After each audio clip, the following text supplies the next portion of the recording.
नमस्कार, आपलं स्वागत आहे आयकॉन सेल प्रस्तुत बिल्ड आयकॉन या उपक्रमामध्ये. आज आम्ही आलो कवठेमहांकाळ सांगली इथं आणि माझ्यासोबत आहेत यंग इंजिनियर एकनाथ माळी, जे मागच्या 4-5 वर्षांपासून या फील्डमध्ये अतिशय उत्तमरित्या काम करतात. बेसिकली रेसिडेन्शियल प्रोजेक्ट्स बंगलोजवर त्यांची जास्त स्पेशालिटी असं म्हणायला हरकत नाही, कारण ते काम त्यांचं कंटिन्युअस चालू आहे. आजवरचा त्यांचा हा प्रवास कसा होता, अनुभव आलेले कसे होते, या सगळ्या संदर्भात आपण बिल्ड आयकॉन या प्लॅटफॉर्मवर त्यांच्याशी गप्पा मारणार आहोत. सगळ्यात आधी आपण गप्पांना इथून सुरुवात करूया. ते म्हणजे तुमचा शैक्षणिक प्रवास कसा होता, म्हणजे तुमची शाळा कुठली होती, तुमचं कॉलेज कुठलं होतं, सिव्हिल इंजिनिअरिंग या फील्डमध्ये येण्यामागची प्रेरणा कुणाची होती आणि कसा आला तुम्ही या फील्डमध्ये, हा सगळा प्रवास, शैक्षणिक प्रवास हवा आहे तुमचा. तर पहिल्या वर्षी म्हणजे पहिली ते तिसरी आमची पहिली ते तिसरी ही कवठेमहांकाळमध्ये झाली. कवठेमहांकाळमध्ये झाल्यानंतर काही कारणास्तव आम्ही मामाच्या गावी म्हणजे तासगावमध्ये पुढील त्यातनं 12वी पर्यंत शिक्षण झालं. आता ह्या फील्डकडे वळण्याचा हेतू म्हणजे साहेब, आमचं अखंड म्हणजे आमची गावच म्हटलं तरी विठराईवाडी गाव आहे कवठेमहांकाळ तालुक्यामध्ये. ते गाव पूर्णपणे ह्या फील्डमध्येच आहे. ज्याच्या त्याच्या घरी म्हणजे प्रत्येक जण कॉन्ट्रॅक्टर आहेत. मग त्यातलेच आम्ही एक, त्या घरातले त्या कुटुंबातलंच आम्ही एक. मग त्या कुटुंबातलंच आम्ही एक असल्यामुळे आम्हाला त्या फील्डकडे म्हणजे आवड निर्माण झाली त्या फील्डची. त्यामुळे आम्ही हा निर्णय म्हणजे ह्या फील्डकडे जायचं हे आम्हाला भेटलं. हे पण तुम्ही चांगली माहिती दिलीत. माझ्या ते अख्खं गावच एखाद्या फील्डमध्ये, म्हणजे एखाद्या गायकांची घराणी असतात तसं तुमचं अख्खं गाव सिव्हिल इंजिनियरच एक गाव आहे असं म्हणायला काही हरकत नाही. सगळे या क्षेत्रात काम करतात आणि त्यामुळे तुम्हाला तीच प्रेरणा मिळाली. मग पुढचा प्रवास यातला आणखीन एक महत्वाचा असतो सिव्हिल इंजिनियरचा, ते म्हणजे पहिला प्रोजेक्ट मिळेपर्यंत एक स्ट्रगल करावा लागतो. पहिलं काम कुठं मिळणार, कसं मिळणार, आणि दुसरं जेव्हा आपण वैयक्तिकरित्या पहिला प्रोजेक्ट घेतो तेव्हा बऱ्याचदा दडपण पण असतं की कसा प्रोजेक्ट पूर्ण होणार, काही अडचणी येत आहेत का. तर या सगळ्या आठवणी कशा होत्या तुमच्या? आता ह्या सर्व आठवणी सांगायचं म्हटलं तर पहिला प्रोजेक्ट आम्ही घेताना कमी रेटमध्येच घेतलेला पहिला प्रोजेक्ट. पण त्यातून थोडंफार शिकत जायला भेटलं. पुढे माणसे कसं भेटतात, काय भेटतात. थोडे जण माणसाने पेमेंट सुरुवातीच्या काळात थोडस अडकवलं पेमेंट, त्यातूनच इकडे तिकडे धडपड करून आम्ही त्यातून पार पडलो. पुढे आता तिथून जे पार पडलो ते आतापर्यंत व्यवस्थित चालू आहे. ठीक आहे.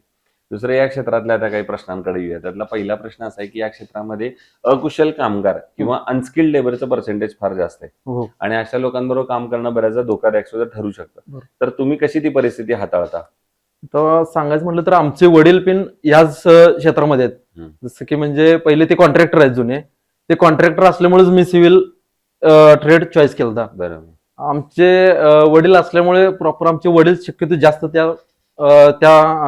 साईडवरती जास्त अनस्किल्ड ज्या ठिकाणी आपण लेबर लावणार आहे त्या ठिकाणी त्यांचं प्रेझेंटेशन त्या साईडवरती असतं 100%. बरोबर.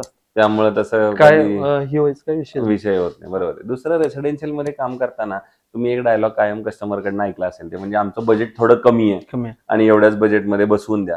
तर एक इंजिनियर म्हणून तुमची जबाबदारी असते की चांगलं दर्जेदार बांधकाम करावं. तर अशा वेळेला बजेट आणि दर्जा या दोन्हीची सांगड मग तुम्ही कशी घालता? बजेट आणि दर्जा, बजेटकडे बघून जर दर्जाचं जर डिपेंड करायला गेलं म्हटलं तर काय आपण कमी तर वापरू शकत नाही त्यांच्याशी. त्यांना जे काय कामाला लागणार आहे, जी गोष्ट लागणार आहे ती प्रॉपर तिथं आपण घालणं गरजेचं आहे. त्यातील एका दुसरा पार्ट म्हणजे जसं की एखादी आपल्याला फरशी वगैरे बसवायची तर चॉईस करताना मालकाने पण तिथं कॉम्प्रोमाइज करणं गरजेचं आहे की आपल्याकडे बजेट कमी आहे तर आपण त्यातून थोडंफार आपण हे करून घालूया केलं पाहिजे. आता पुढचा प्रश्न तो या सगळ्यापेक्षा वेगळा आहे. तो म्हणजे असं आहे की सांगली जिल्ह्याच्या विकासाचं विजन एक इंजिनियर म्हणून जर तुम्हाला विचारलं तर तुमच्या डोळ्यासमोर कुठले मुद्दे येतात की ज्या मुद्द्यांवर आता काम करायला पाहिजे, ज्या क्षेत्रावर काम करायला पाहिजे जर आपल्याला सांगलीचा ओव्हरऑल एक डेव्हलपमेंट पुढच्या येणाऱ्या 10-15 वर्षात करायची असेल तर?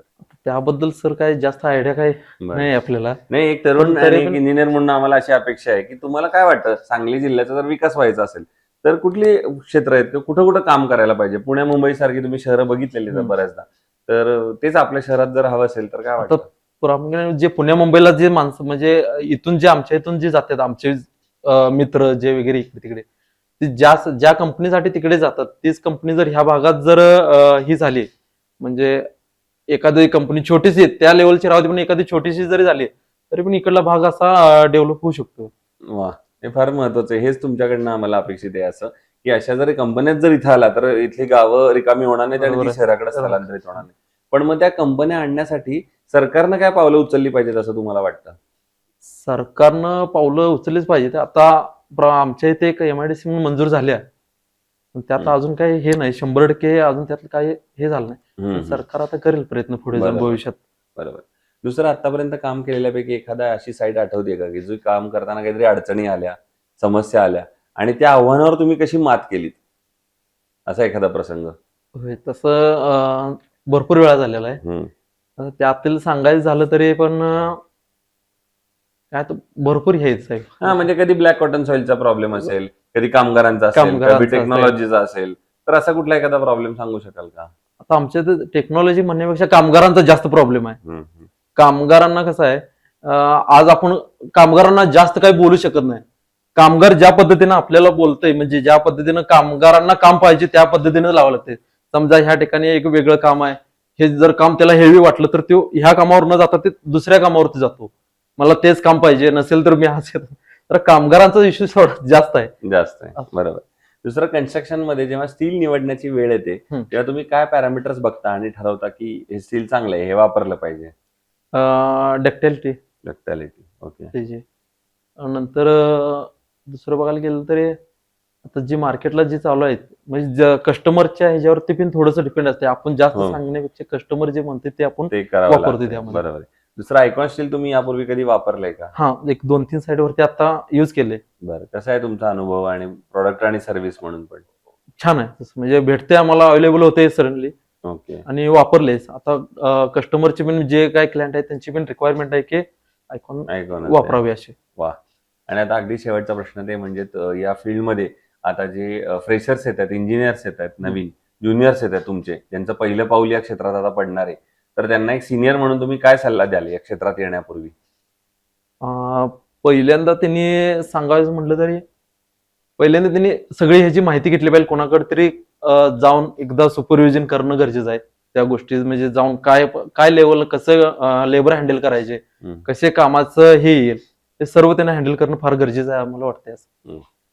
तर हे होते इंजिनियर एकनाथ माळी आणि त्यांनी फार महत्त्वाचा मुद्दा सांगितला की आपण पुस्तकी शिक्षण घेतो, पण त्याबरोबर जो लेबरचा मुद्दा इथल्या भागामध्ये फार महत्त्वाचा आहे. त्यामुळे त्या लेबरचं मॅनेजमेंट, त्या पैशाचं मॅनेजमेंट, मटेरियल मॅनेजमेंट या गोष्टी तुम्हाला साईटवरच शिकायला मिळतात. बरोबर. त्या तुम्ही चांगल्या शिका आणि त्या शिकल्यानंतर मग तुम्ही स्वतःची कन्सल्टन्सी करायला काहीच हरकत नाही.